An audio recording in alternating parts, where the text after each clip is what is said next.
राधे राधे। आप देख रहे हैं धार्मिक वाइब्स 813, जहां पर हर कथा सिर्फ एक कहानी नहीं होती बल्कि जीवन को दिशा देने वाला एक दिव्य अनुभव होता है। क्या आपने कभी सोचा है कि जब कोई भक्त सच में सच्चा होता है तो भगवान उसकी परीक्षा कैसे लेते हैं? क्या भगवान सिर्फ मूर्तियों में रहते हैं या फिर वे स्वयं मनुष्य के रूप में सामने आकर भगत के विश्वास को परखते हैं? आज की यह कथा एक ऐसे भगत की है जिसके पास न धन था न सहारा था, लेकिन उसका विश्वास इतना अड़िग था कि स्वयं भगवान को उसकी परीक्षा लेने के लिए धरती पर आना पड़ा। यह कहानी आपको सिखाएगी कि भक्ति दिखावे से नहीं बल्कि त्याग, धैर्य और विश्वास से होती है। तो अंत तक बने रहिए और इस कथा को सिर्फ सुनिए मत, इसे अपने जीवन में उतारिए। बहुत प्राचीन समय की बात है। हिमालय की तलहटी में बसा एक छोटा सा गांव था जहां जीवन अत्यंत साधारण था। उसी गांव में एक निर्धन लेकिन अत्यंत श्रद्धालु व्यक्ति रहता था जिसका नाम माधव था। माधव के पास न धन था, न परिवार का सहारा था, न कोई बड़ा पद था। उसके पास केवल एक ही संपत्ति थी, उसका अड़िग विश्वास और भगवान के प्रति निष्कपट भक्ति। वह प्रतिदिन प्रातःकाल उठकर स्नान करता, मंदिर जाता और पूरे मन से भगवान का सिमरन करता। उसके लिए भगवान कोई मूर्ति नहीं थे बल्कि संजीव सत्य थे और जो हर पल उसके साथ रहते थे। माधव का जीवन कठिनाइयों से भरा था। कभी भोजन मिलता, कभी उपवास करना पड़ता, कई बार लोगों ने उसका मजाक उड़ाया, कई बार उसे मूर्ख कहा गया, लेकिन उसके विश्वास में कभी कमी नहीं आई। वह कहा करता था कि सच्चा भगत वही है जो सुख में भगवान को याद करे और दुख में भी उनसे शिकायत ना करे। एक दिन गांव में भयंकर अकाल पड़ा। खेत सूख गए, कुएं खाली हो गए और लोगों के घरों में अनाज की कमी हो गई।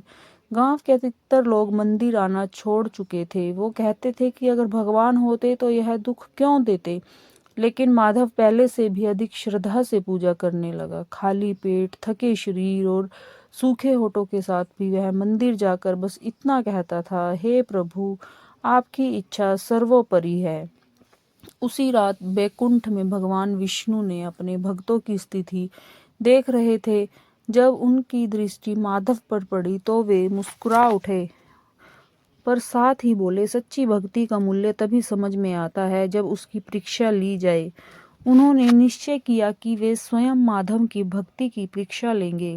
अगली सुबह माधव मंदिर जा रहा था कि रास्ते में उसे एक वृद्ध ब्राह्मण मिले। उनके वस्त्र फटे हुए थे, शरीर कांप रहा था और आंखों में गहरी पीड़ा थी। उन्होंने माधव से कहा, बेटा, 3 दिन से भूखा हूँ, क्या तुम मुझे थोड़ा भोजन दे सकते हो? माधव के पास उस दिन केवल एक छोटी सी सूखी रोटी थी जो उसने किसी तरह अपने लिए जुटाई थी। क्षण भर के लिए उसके मन में विचार आया कि आज यदि यह भी दे दी तो वह स्वयं कैसे जीवित रहेगा। लेकिन अगले ही पल उसने वह रोटी वृद्ध के हाथों में रख दी और बोला, यदि भगवान ने चाहा तो मुझे फिर भोजन मिल जाएगा। तो वृद्ध ब्राह्मण ने उसकी ओर गहरी दृष्टि से देखा और मुस्कुराए, पर कुछ बोले बिना चले गए। माधव बिना खाए ही मंदिर पहुंच गया और पहले से अधिक भाव से प्रार्थना करने लगा। कुछ दिन बाद गांव में एक व्यापारी आया। उसने सबके सामने घोषणा की कि जो व्यक्ति उसकी सेवा करेगा उसे वह धन देगा। गांव के अधिकतर लोग उसकी चापलूसी में लग गए।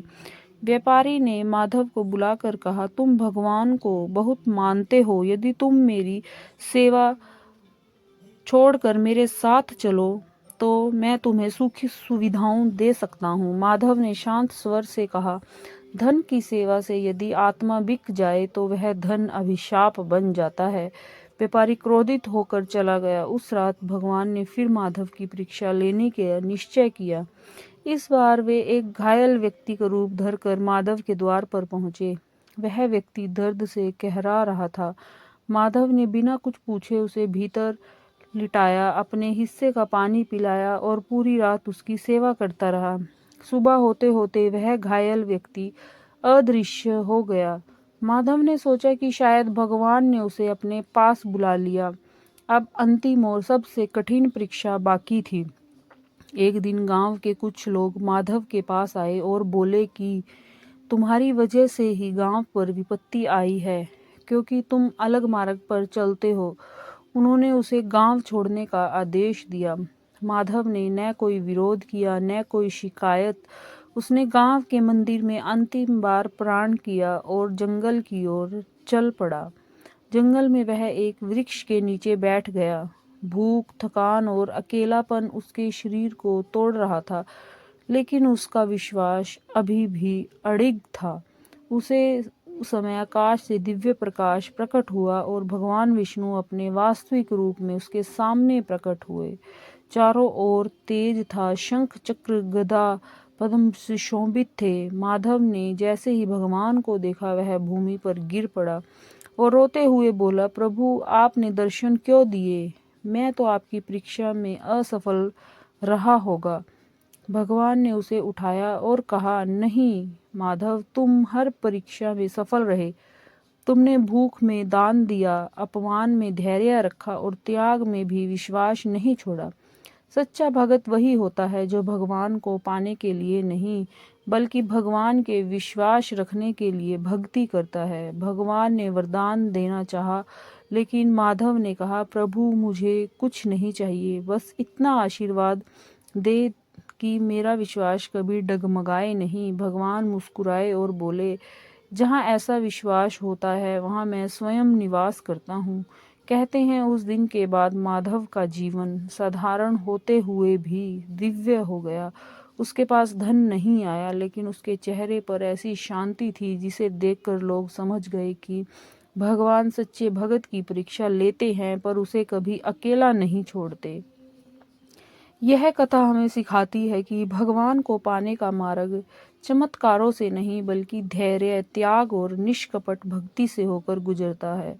जब भगत सच्चा होता है, तब भगवान स्वयं सामने आकर कहते हैं, मैं तुम्हारे साथ हूँ। इस कथा से हमें यही शिक्षा मिलती है कि भगवान कभी भी हमारे विश्वास को तोड़ते नहीं हैं, वह केवल उसे मजबूत बनाते हैं। सच्चा भगत वही है जो सुख में भी भगवान को याद करे और दुख में भी उनसे शिकायत ना करे। वीडियो को लाइक करें और ऐसे ही दिव्य कथाओं के लिए धार्मिक वाइब्स 813 चैनल को सब्सक्राइब जरूर करें और कमेंट में, अगर आपको हमारा वीडियो अच्छा लगा हो तो कमेंट में जाकर जय श्री राधे राधे, जय श्री हरि, जय सनातन धर्म, राधे राधे, हरे कृष्णा।